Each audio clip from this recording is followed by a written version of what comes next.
This is the last known recording of Jacob Wetterling. 10 days later, a masked gunman took him from a dark Minnesota road. And for 27 years, the question haunted America, until a teenage survivor and a local blogger uncovered the unthinkable. October 12th, 1989. An 11-year-old boy sits in front of a video camera, answering questions about himself. His voice is light, unconcerned. Today, October 12th, I'm 5 feet tall. My favorite food is steak. My favorite color is blue. My best friend is Aaron Larson, and my newest friend is Gabe. These innocent words would become the last known recording of Jacob Wetterling. 10 days later, on October 22nd, 1989, he would vanish from a dark road in St. Joseph, Minnesota. What followed was one of the largest searches for a missing person in American history, a search that would span nearly 3 decades, a search that would expose a pattern of attacks on young boys hidden in plain sight, and a search that would ultimately reveal the horrifying truth about what happened that October night.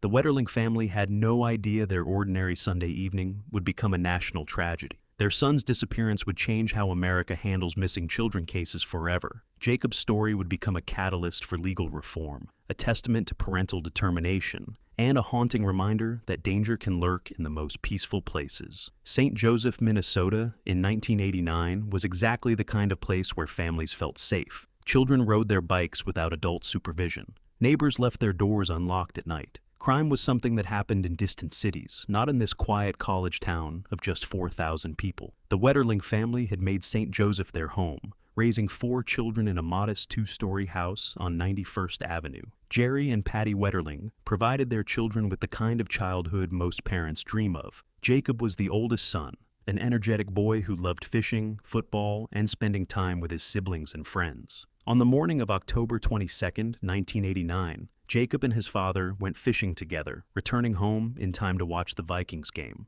It was a family tradition that brought them together. Nothing about that morning suggested their lives were about to be destroyed. The sun shone. The leaves were changing color. It was an ordinary autumn day in an ordinary American town. That evening, Jerry and Patty Wetterling attended a dinner party at a friend's house about 25 minutes away. They left their children at home, as they had done many times before. There was no reason to worry. St. Joseph was safe. Their children were responsible. The phone rang during dinner. It was Trevor, Jacob's younger brother, calling to ask permission to ride bikes to the local convenience store with Jacob and their friend Aaron Larson. They wanted to rent a movie. Patty hesitated. It was getting dark. The store was about a mile away, and the road was mostly open farmland. But the boys were persistent. They had their flashlights. They promised to come straight home. Patty and Jerry finally agreed. The boys headed out just before 9 p.m., excited about their small adventure. Their bikes disappeared into the darkness. It was a simple errand that should have been routine. But on that stretch of road between home and the store, something waited. Someone had been watching, someone with a gun. The abduction unfolded in seconds. A masked man emerged from the tall grass near the side of the road. He pointed a gun at the 3 boys and ordered them to get off their bikes. At first, they thought it might be a prank, maybe an older kid trying to scare them. But the man's voice was cold, commanding. He forced them to lie face down in the grass and turn off their flashlights. He asked Trevor his age, then Aaron, then Jacob. Then the man made his decision. He told Trevor to run as fast as he could into the woods. If he looked back, he would be shot. Trevor ran without looking back. Then the man told Aaron to run. Aaron sprinted into the darkness, terrified. They both ran until they couldn't run anymore. When they finally stopped and turned around, Jacob was gone. The man was gone. It was as if they had both simply vanished into thin air. Trevor and Aaron reached home in a state of shock. Their friend was gone. A stranger had taken him, and they had escaped. Jerry and Patty Wetterling received the call that would shatter their world. Their neighbor's voice was urgent. "You have to leave that party right now and come home."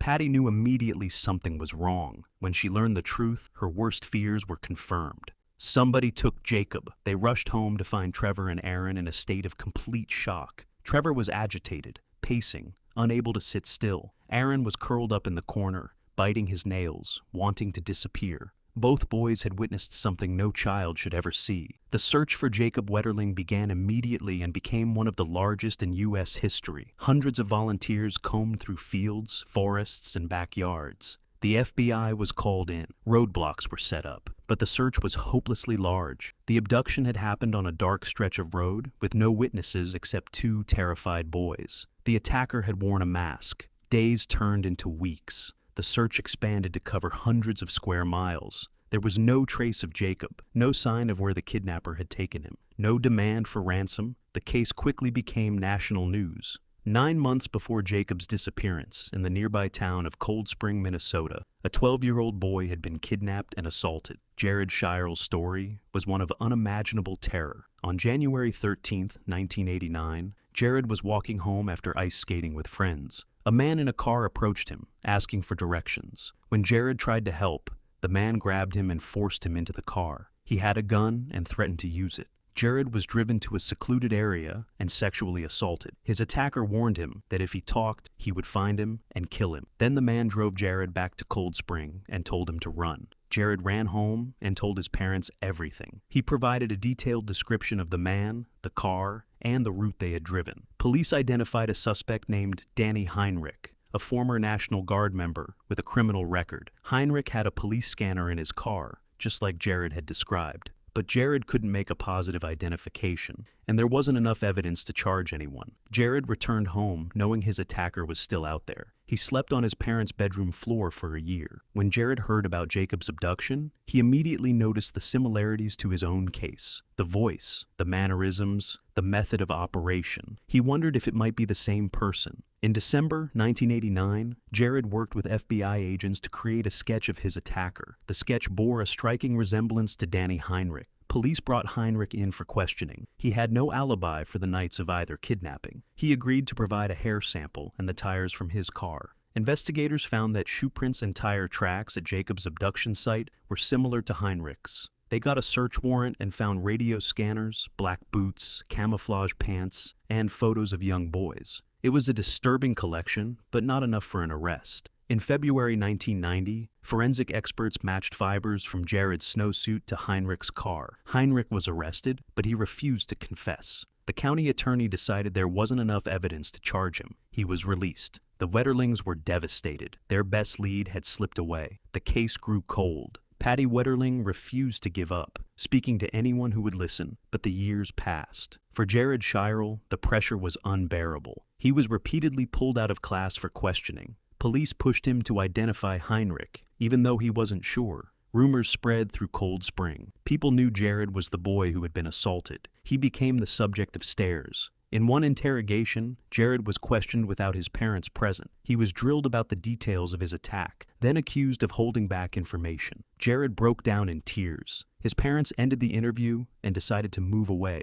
hoping to give Jared a fresh start. They relocated to Painesville, Minnesota, unaware that Painesville had its own dark history. Then, in 2013, a discovery changed everything. A local blogger named Joy Baker was researching the Jacob Wetterling case. She discovered a series of unsolved kidnappings and assaults of young boys in Painesville. Starting in 1986, the pattern was consistent. A man followed young boys and assaulted them before letting them go. Police had never solved these cases. They had never connected them to Jared or Jacob. Joy reached out to Jared. He was stunned. He had lived in Painesville for years and had never heard about these attacks. Joy and Jared worked together to connect the dots. The attacks were clearly the work of the same person. Jared began reaching out to other survivors. One by one, they came forward. The domino effect had begun. The survivors provided detailed accounts of their attacks. The descriptions were consistent. A man in his 30s or 40s. A car with a police scanner. The same methods, the same threats. When the FBI learned about Joy and Jared's findings, they were shocked. They hadn't connected the cases. The investigation was reopened. With advancements in technology, investigators tested the DNA from Jared's clothing against a hair sample from Danny Heinrich. It was a match. Heinrich was the man who had attacked Jared, but the statute of limitations on Jared's case had expired. Heinrich could not be prosecuted. The news was devastating. Jared had spent years searching for answers, but there would be no justice for his case. Still, Heinrich could be connected to Jacob's disappearance. The DNA evidence gave police probable cause to search Heinrich's house again. This time, they found binders full of child pornography. On July 28, 2015, Danny Heinrich was arrested. Prosecutors offered Heinrich a deal. If he led them to Jacob's body, they would not charge him with Jacob's murder. Heinrich accepted. In court, He calmly confessed to kidnapping, sexually assaulting, and murdering Jacob Wetterling. He explained that after assaulting Jacob, he panicked when he saw a police car in the distance. He shot Jacob, then buried his body in a field outside Painesville. Heinrich led investigators to the spot where he had buried Jacob. For the Wetterling family, the confession was devastating, but it also brought closure. Jacob was at rest. The Wetterlings had never given up hope. Their determination had kept Jacob's case alive, and in the end, it had led to the truth. Patty Wetterling turned her grief into action. She helped establish the Jacob Wetterling Resource Center to support families of missing children. She worked to pass the Jacob Wetterling Act, which created sex offender registries across the country. Danny Heinrich was sentenced to 20 years in prison. He will be in his 70s when he is released. Jacob's story changed the world. His legacy lives on through the work of his family and the survivors who refuse to be silent.